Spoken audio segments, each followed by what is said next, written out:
ഇത് Wednesday morning 4:30 ആണ്. അപ്പോൾ പതിവ് പോലെ എൻ്റെ ഡേ ഇവിടെ സ്റ്റാർട്ടായിട്ടുണ്ട്. അപ്പോൾ ഞാൻ നൈറ്റിൽ തന്നെ റൈസിന് വേണ്ടിയിട്ടുള്ള വെള്ളമൊക്കെ എടുത്ത് സ്റ്റവിൽ വെച്ചിട്ടുണ്ടായിരുന്നു. അപ്പോൾ അതൊക്കെ ഒന്ന് ഓണാക്കി പിന്നെ റൈസൊക്കെ ഒന്ന് വാഷ് ചെയ്തിട്ട് അതൊന്ന് തിളച്ച് വരുമ്പോഴത്തേക്കും എടുത്ത് റൈസ് കുക്കറിൽ വെക്കുകയാണ് ചെയ്യുന്നത്. പിന്നെ ഞാൻ വാക്കിംഗ് കഴിഞ്ഞ് വന്ന ശേഷമാണ് അതൊക്കെ ഒന്ന് റെഡിയാക്കി എടുക്കുക. അപ്പോൾ ഇന്ന് ബ്രേക്ക്ഫാസ്റ്റിനായിട്ട് വേംസ്ലി ഉപ്മാവാണ് ഉണ്ടാക്കുന്നത്. അപ്പോൾ അതിന് വേണ്ടിയിട്ട് അതൊന്ന് റോസ്റ്റ് ചെയ്തെടുക്കാൻ വേണ്ടിയിട്ട് നെയ്യിൽ ഒന്ന് റോസ്റ്റ് ചെയ്തെടുക്കാൻ വേണ്ടിയിട്ടാണ് വെച്ചത്. അതിനുശേഷം റൈസ് അപ്പോഴേക്കും ഒന്ന് തിളച്ചിട്ടുണ്ടായിരുന്നു. അതെടുത്ത് റൈസ് കുക്കറിലേക്ക് മാറ്റി വേംസ്ലിയൊക്കെ ഒന്ന് റോസ്റ്റ് ചെയ്തെടുത്തു മാറ്റി വെച്ച്. പിന്നെ ലഞ്ചിന് വേണ്ടിയിട്ട് ബീൻസും ക്യാരറ്റും കൂടി ഒന്ന് തോരൻ വെക്കാൻ വേണ്ടിയിട്ടാണ്. അപ്പോൾ അത് ഫ്രോസൺ ആക്കി വെച്ചേക്കുമായിരുന്നു.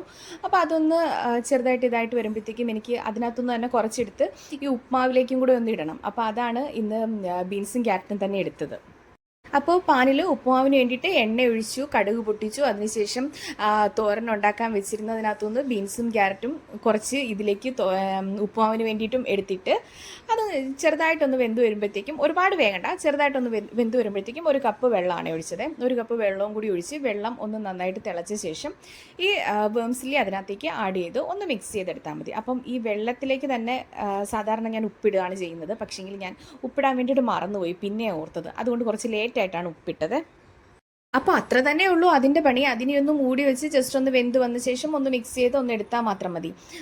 പെട്ടെന്ന് റെഡിയാക്കാൻ പറ്റുന്നൊരു കാര്യമാണ്. അപ്പം അതിൻ്റെ കൂടെ ഞാൻ എനിക്കുള്ള ഗ്രീൻ ടീ ഒന്ന് റെഡിയാക്കി എടുത്തു, അതും കുടിച്ചു. അപ്പോഴേക്കും തോരനും ഉപ്പുമാവും എല്ലാം ഏകദേശം റെഡിയായി വന്നിട്ടുണ്ടായിരുന്നു.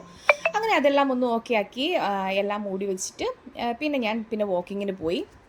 പിന്നെ വാക്കിംഗ് കഴിഞ്ഞ് വന്നിട്ട് ഇന്ന് പ്രത്യേകിച്ച് ജോലിയൊന്നും ഉണ്ടായിരുന്നില്ല. വന്ന ശേഷം നേരെ റൈസ് എടുത്ത് മാറ്റിവെച്ചു. റൈസൊക്കെ എടുത്ത് മാറ്റിവെച്ച ശേഷം പിന്നെ എനിക്ക് മോൾ ഈ ഉപ്പുമാവ് കഴിക്കില്ല. അതുകൊണ്ട് കഴിഞ്ഞ ദിവസം അപ്പം ഉണ്ടാക്കിയതിൻ്റെ കുറച്ച് മാവ് ബാക്കിയുണ്ടായിരുന്നു. അപ്പോൾ മോൾക്ക് വേണ്ടിയിട്ട് ഒരു 2 അപ്പവും കൂടിയൊക്കെ റെഡിയാക്കി. പിന്നെ കടലക്കറിയും ബാക്കിയുണ്ടായിരുന്നു. അപ്പോൾ ആ കടലക്കറിയും ചൂടാക്കി. എന്നിട്ട് അതിനിടയിൽ ഞങ്ങൾക്ക് കുടിക്കാനുള്ള ഡ്രിങ്ക്സ് കൂടി ഞാനൊന്ന് റെഡിയാക്കിയിട്ടുണ്ടായിരുന്നു. ഞാനപ്പോൾ ഇതൊക്കെ ആവുന്ന ടൈമിൽ ഡ്രിങ്ക്സൊക്കെ ഒന്ന് കുടിച്ചു. അതിനുശേഷം മോൾക്ക് അപ്പവും കടലക്കറിയൊക്കെ കൊടുത്തു. മോള് റെഡിയായി. ഞാൻ ജസ്റ്റ് ഹെയറൊക്കെ ഒന്ന് സെറ്റ് ചെയ്ത് കൊടുക്കാനായിട്ടൊന്ന് ഹെൽപ്പ് ചെയ്യുള്ളൂ. ബാക്കിയൊക്കെ മോള് തന്നെ ചെയ്തോളും. പിന്നെ മോള് ബ്രേക്ക്ഫാസ്റ്റ് ഒക്കെ കഴിച്ചു. അപ്പോഴേക്കും ഞാൻ ലഞ്ചൊക്കെ പാക്ക് ചെയ്തു. ലഞ്ചിന് റൈസും ഈ തോരനും തൈരുമാണ് കൊടുത്തത്. പിന്നെ സ്നാക്സ് ബോക്സും ഒക്കെ പാക്ക് ചെയ്ത് കൊടുത്തിട്ടുണ്ട്. അങ്ങനെ ശ്രീയാണ് മോളെ സ്കൂളിൽ കൊണ്ടാക്കുന്നത്. ശ്രീ മോളെ സ്കൂളിൽ കൊണ്ടാക്കിയിട്ട് പിന്നെ തിരിച്ചു വന്ന ശേഷം ശ്രീയും റെഡിയായി. ശ്രീക്കും പോകണമായിരുന്നു. അപ്പോൾ ശ്രീക്കുള്ള ലഞ്ചൊക്കെ ഞാൻ പാക്ക് ചെയ്ത് കൊടുത്തു. സെയിം ഇതൊക്കെ തന്നെയാണ് കൊണ്ടുപോകുന്നത്.